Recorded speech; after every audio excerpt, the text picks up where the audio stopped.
My name's Russell Pearlman. The 7th December 1961.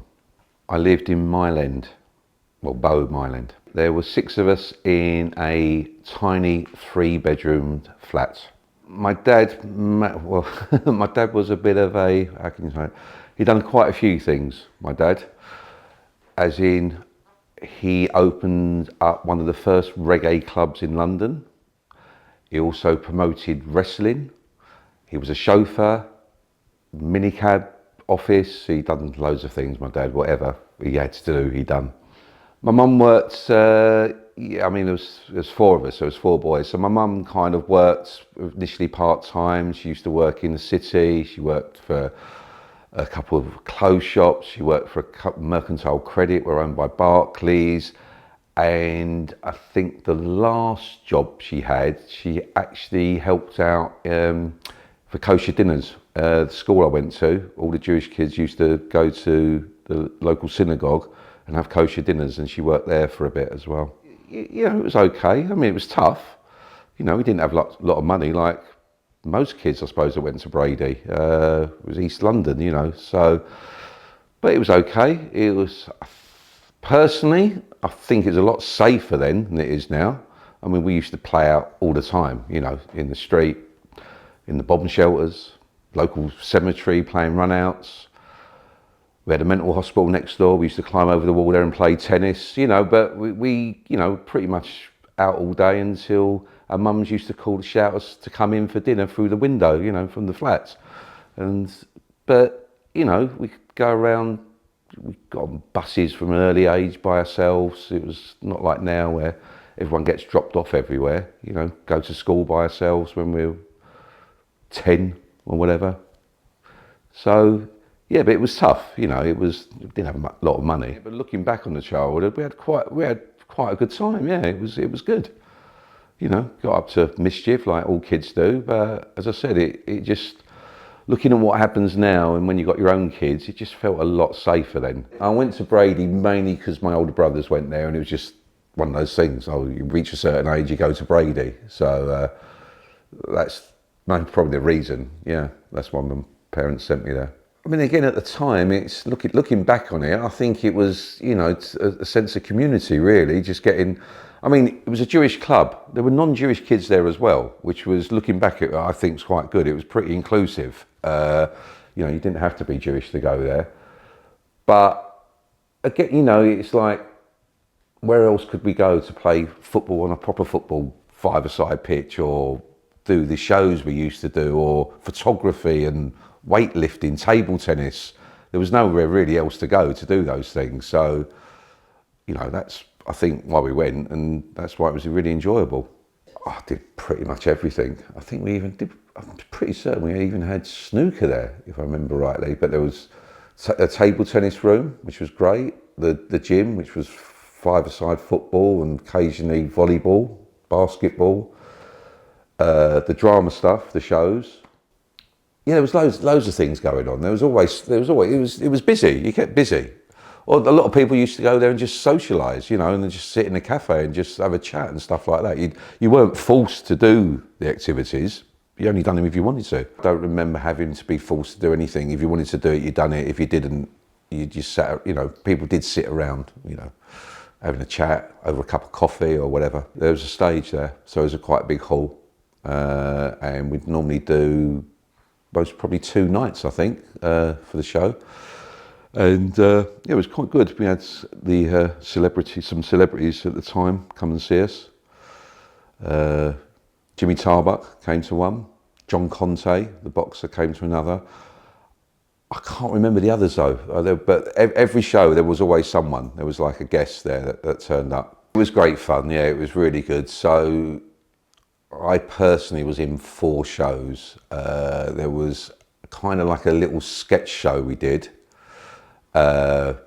Different little skits and stuff. There was My Fair Lady, Guys and Dolls, and Oliver.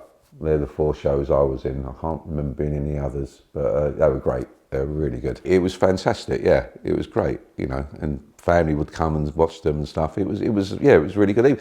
And they were done quite well as well. They were you know, with the costumes and stuff. It was good fun, really good fun. The most memorable experience I had, I think my most enjoyable one was doing Guys and Dolls. That was really good, really enjoyed it.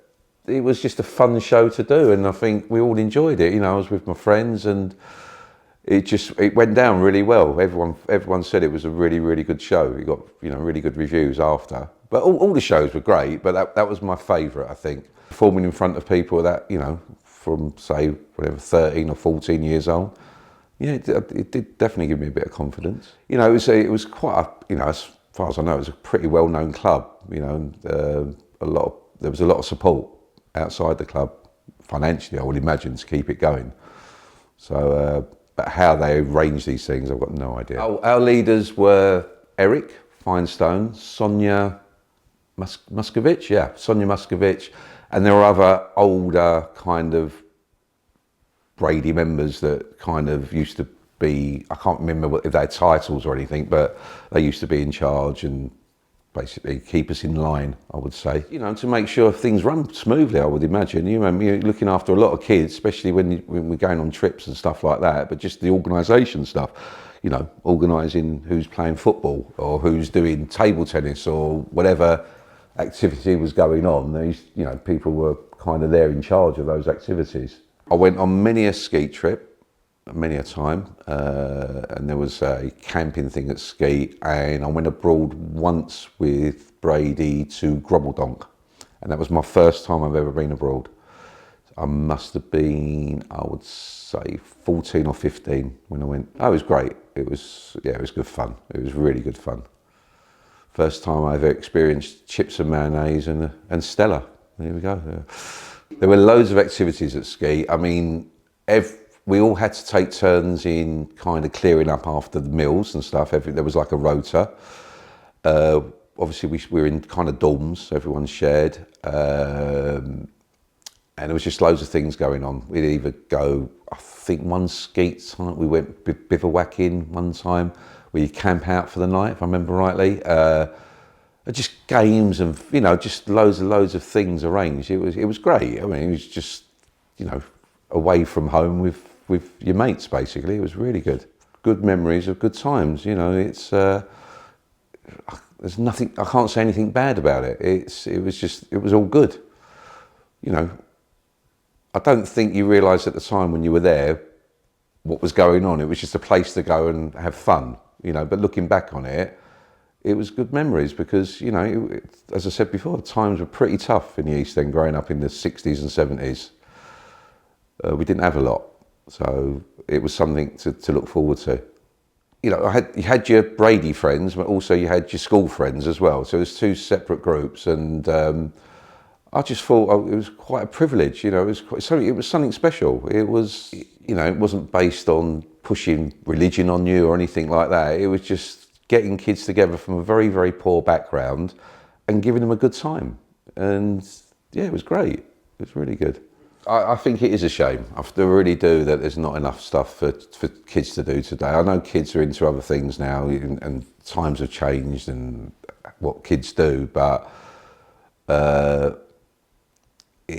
it's sad that there's, especially, I mean, you know, there's still areas that could do with that type of thing, and I think it would have a positive effect on the kids as well if they had somewhere to go besides just wandering the streets and possibly getting into trouble.